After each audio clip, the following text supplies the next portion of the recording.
Sibingelele bazalwane egameni lika Jesu, sivusele bandla laNkulunkulu, sivusele ku social media, sinivusele, feel welcome. Nanamuhla bazalwane ngalokufishane asibuke nati tifundvoda namuhla lesetifundziwe encwadzini ya Ezekiel nasencwadzini yeMahebhere. Encwadzini yesifundvo sekucala bazalwane lana sikhanza bantwana baka Israel bathunjiwe la bakhona baku exile enzaweni lapho khona nabathunjiwe bantwana baka Israel. They are dispersed amongst other nations, and la bakhona bantwana baka Israel, they feel lonely, they feel hopeless, they feel forgotten.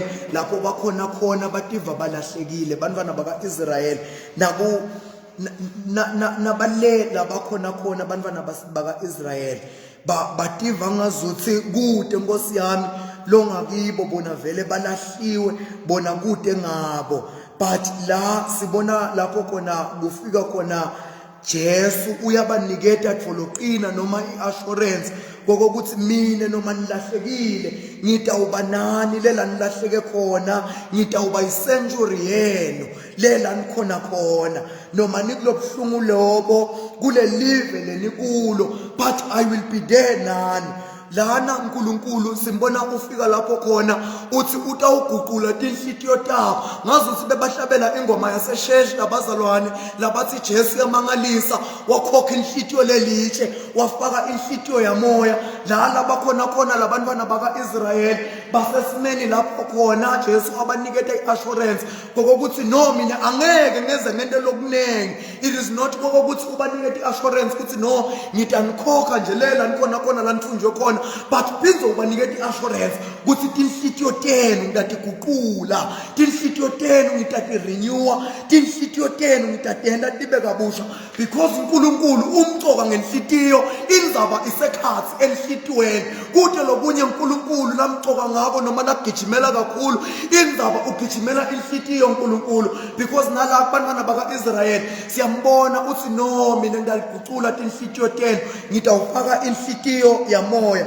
uNkulunkulu umcoka ngenhlitiyo bazalwane, because nasehubeni lethu siyambona uthi ngiyawubonga wena sipakathe ngenhlitiyo yami, hayi ngengqondo yami, hayi ngemtimba wami, hayi ngokuthi ngikubonga ngathi, but ngikubonga ngenhlitiyo because inzaba isenhlitiyweni. Usho kahle na ufunza incwadi yaJobe uthi nikela inhlitiyo yakho ngalokuphelele because inzaba imcoka isenhlitiyweni. Na 5 minutes lapho encwadzini yeMahebhere si-introduce lapha mfundisi kuMelchizedek.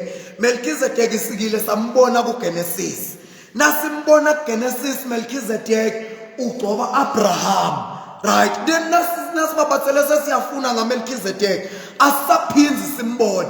Then umbhali, the unknown writer of the Hebrews book, uyambisa Melchizedek because uthi no, I have a valid point, kunezingeveto lekumele ukuthi ngisende buya Melchizedek kuze nginokwenda nasi izingeveto nasi nakamletha Melchizedek la uyasivetela, uyamveta umbhali weMahebhere as ingosi leyehlukile kunaletinye ingosi, as ingosi lengakake ibonwe, as ingosi levelako noma ingosi lengayusuka, as ingosi tonke tingosi find yakwenza. And umlando waMelchizedek kuthi ngibani bakwakhe ngubani bakwakhe bobani umndeni wakhe, akuveli ngithi mina le ngosi Melchizedek nguNkulunkulu, because ingosi Melchizedek ithi ivela ezinkulunkulu. Then lana bazalwane uyamveta umbhalo weMahebhere as ingosi lehlukile, ingosi lekhona phakathi naphakathi,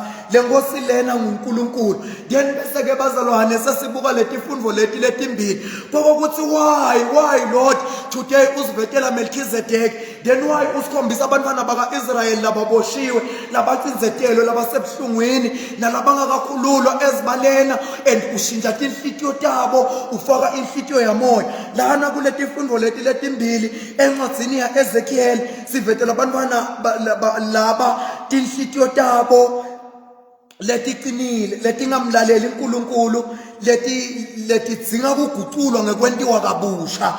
Then nasi babona labantwana laba la encwadzini yemaHebheru sivetelwa nanguMelchizedek as inkosi lekhona nenkosi leyawuhlala phakathi naphakathi.